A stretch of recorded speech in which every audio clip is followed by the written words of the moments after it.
acontecer? Você já parou para pensar nisso alguns minutinhos? O que poderia acontecer se os Estados Unidos suspendessem relações diplomáticas? Aí você pensa assim, peraí, Daniel, com quais países, né, os Estados Unidos já fizeram isso? Já fizeram isso com os sírios, já fizeram com os venezuelanos, já fizeram com os cubanos, já fizeram com o Butão, já fizeram com os iranianos e já fizeram com os norte-coreanos.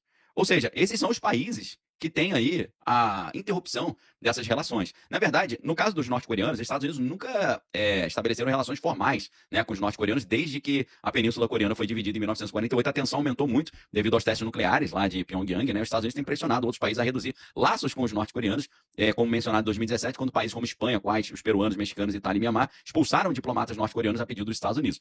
Com relação aos iranianos, as relações diplomáticas foram rompidas em 1980, depois daquela Revolução de 1979, e também a questão do que aconteceu na Embaixada Americana lá em Teherã, foi uma situação bem complicada. Apesar de um acordo nuclear em 2015, as relações ainda não foram estabelecidas entre Estados Unidos e Teherã, e as tensões persistem aí devido às questões nucleares e às sanções, tá? O caso do Butão é um caso único porque nunca teve relação diplomática formal com os Estados Unidos, mas não por hostilidade, é porque o país mantém um isolamento voluntário e laços diplomáticos limitados com relações informais com os Estados Unidos por meio da Embaixada Americana em Nova Delhi, tá? Além disso, como eu falei para vocês, houve casos específicos ali de suspensão ou deterioração de relações diplomáticas, como entre os Estados Unidos e os cubanos. As relações foram cortadas em 1961, após a Revolução Cubana, mas foram restabelecidas em 2015, na época de quem? Do governo Obama, né? O cara ficou 8 anos no poder, ganhou o Nobel da Paz, mas foi o único presidente americano que ficou 8 anos envolvido em conflitos internacionais.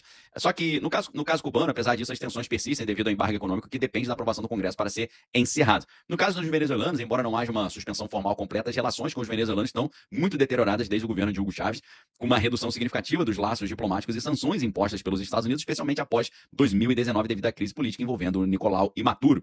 Com relação aos sírios, as relações diplomáticas foram suspensas em 2012 devido ao conflito civil e a maneira como o regime de Bashar al-Assad estava lidando com a sua população. Os Estados Unidos fecharam sua embaixada em Damasco e as relações não foram retomadas, tá?